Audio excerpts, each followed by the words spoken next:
உங்கள் கடவுளாகிய ஆண்டவர் உனக்கு கொடுக்கும் நாட்களுக்குள் போன பின் அந்த வேற்றினத்தாரின் அருவருப்பான செயல்களை கற்றுக்கொள்ளாதே.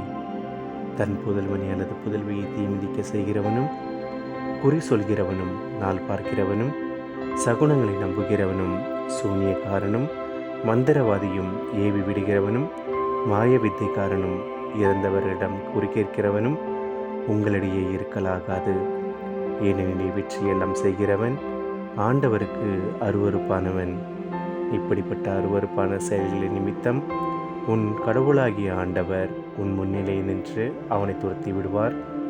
உன் கடவுளாகிய ஆண்டவருக்கு நீ முற்றிலும் உண்மையாயிரு. இணை சட்டம் 18ஆம் அதிகாரம் 9 முதல் 13 வரை உள்ள இறை வார்த்தைகள்.